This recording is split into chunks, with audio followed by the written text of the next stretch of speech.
Marcus Rashford is set for a shock Premier League return, and you won't believe where he could be heading. A key Chelsea defender has made the decision to leave Stamford Bridge this summer. Is Florentino Perez eyeing up a move for Declan Rice? And could United land a Milan star for a steal? All this and much more in today's episode. Before we get into the news, do me a quick favor and hit that like button.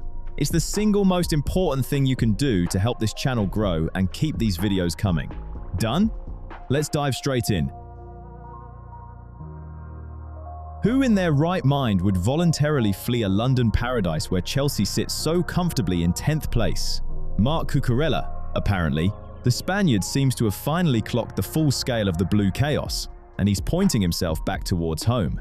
And demand for his extraordinary hair in La Liga is, somehow, remarkably high.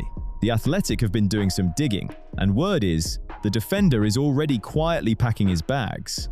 Virtually every Spanish giant has formed an orderly queue. Atletico and Barcelona are sniffing around, while Real Madrid are, well, they're nodding approvingly from a safe distance. Deco from Catalonia has apparently been on the phone, though with empty pockets, he'll need to flog someone first before he can make any real noise. The most entertaining wrinkle in all of this is the new boss at Stamford Bridge. Xabi Alonso apparently wants to keep his compatriot, but the tactical reality isn't playing ball. If Alonso brings his beloved 3-4-3 to London, there simply isn't a spot for Cucurella.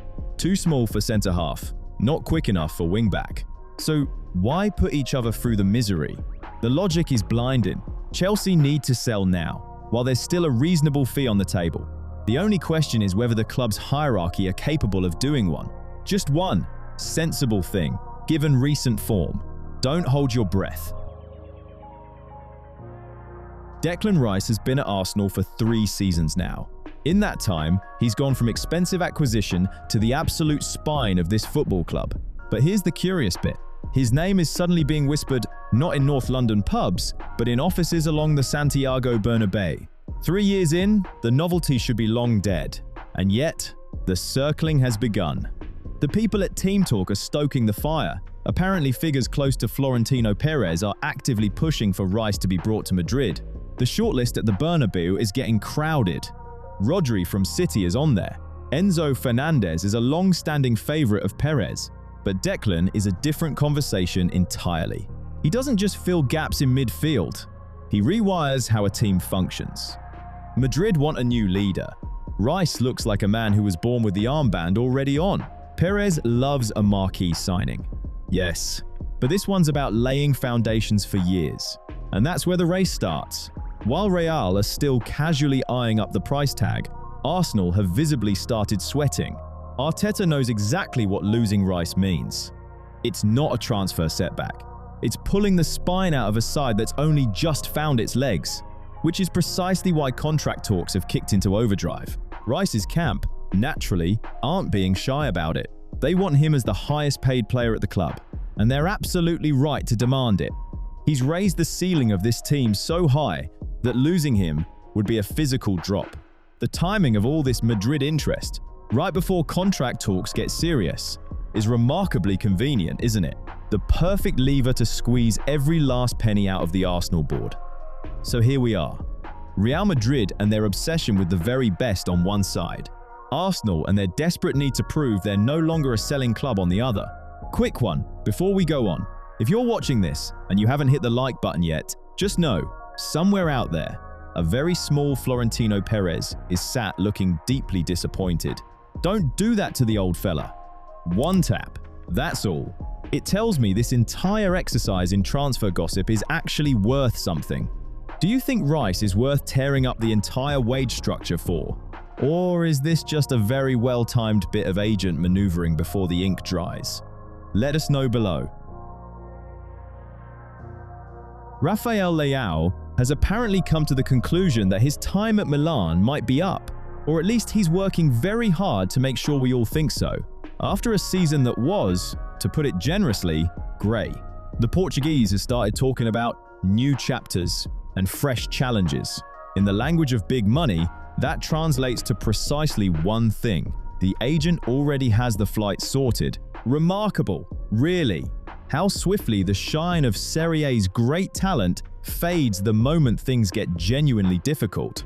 But the real punchline here isn't the interviews, it's the price. Remember those astronomical 175 million euros release clause figures that made Leao essentially untouchable? Forget them. Calciomercato are reporting that Milan are now open to discussions in the 50 to 60 million euros range. That's not a sale. That's a clearance event. The club are rattled, and Leao's press junket is methodically destroying whatever's left of their negotiating position. And who's first through the door at this particular fire sale? Manchester United, naturally. Michael Carrick now has Champions League football and an eternal need for creativity on the flanks. Leao has never exactly hidden his affection for the Premier League, and Old Trafford are currently in the market for someone who can turn chaos into goals. The big question, is he a system player or just another expensive whim? Liverpool are watching too, but in their own way. Measured, unhurried, giving nothing away. There's a difference between chasing a priority target and simply buying an elite asset because it's briefly affordable. For the Merseysiders, this is more about market opportunity than urgent need. Either way, Leao has made his choice. Now it's just a question of whose nerve goes first.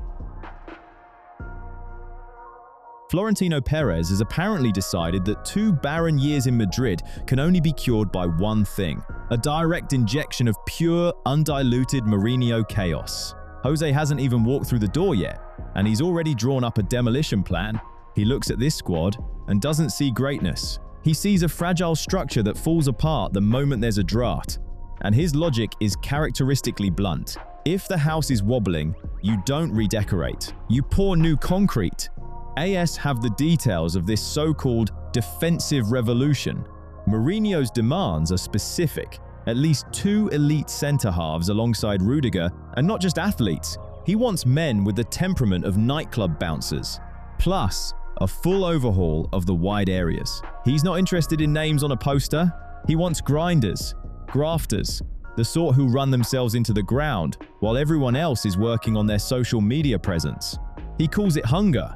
We all know what it really means. He wants soldiers who'll die for his tactical setup without asking questions. The midfield picture follows the same philosophy. One classic defensive anchor to do the dirty work, and one intelligent playmaker to pick locks. Classic Mourinho blueprint: build the wall first, then find the man who can thread the ball through the gap. But the real intrigue isn't the transfer budget, it's Vinicius. After Mourinho's very public criticism of the Brazilian, their potential working relationship looks like a barrel of gunpowder, with a lit match sitting on top. Could go off at any moment. Meanwhile, Mourinho is locked in a room, watching match footage with the detached focus of a pathologist reviewing case files. His stated mission: rip out the softness he believes destroyed Xabi Alonso's era. Perez is convinced that ruthlessness is the only medicine. Ambitious plan? No question. Be interesting to see how long it takes before that dressing room decides it's easier to get rid of the gaffer than to actually meet his standards. Funny, but very, very Madrid. Marcus Rashford is on big clubs' shortlists again, the perennial transfer window fixture we've all come to expect. This time, Arsenal have thrown their name into the mix, with Mikel Arteta apparently serious about a radical rebuild of his attacking line. The Englishman did a decent job of resurrecting himself on loan at Barcelona, though the Catalan circus remained, as ever, thoroughly true to itself. Barcelona simply haven't got the funds. Despite a buy option that's almost embarrassingly cheap at just £26 million. You'd think it was a no-brainer, but the Camp Nou hierarchy chose Gordon instead. Longer contract to 2031, better for their FFP situation, lower wages. And so, with a shrug, they wave Rashford goodbye. His camp, according to Daily Mail sources, are now actively looking for a route back to the Premier League. Arsenal make the most obvious sense, especially with Arteta publicly demanding that the board show maximum ambition in the market. The manager wants genuine rotation quality, not another round of promising noises from upstairs. The question is whether an inconsistent Englishman fits into what's supposed to be a title-winning project. That's a fair bit of uncertainty to be buying into. Apparently, 70% of you are watching without being subscribed. Seriously? That's like getting a clear one-on-one and not pulling the trigger. Sort it out. Subscribe and hit the bell, and I'll keep the content coming without the delays. Let's go. Meanwhile, quietly lurking in the background, Chelsea and Bayern Munich, both ready to pounce if the opportunity arises. 14 goals last season under Hansi Flick. That's a decent case for the defense. Rashford has proved, fairly convincingly, that he was written off too soon. Rebuilding in the relative comfort of Spain is one thing. Carrying a side in the Premier League under a full-press microscope is something else entirely. Will Arteta roll the dice on an expensive gamble for the sake of squad depth? We'll find out soon enough.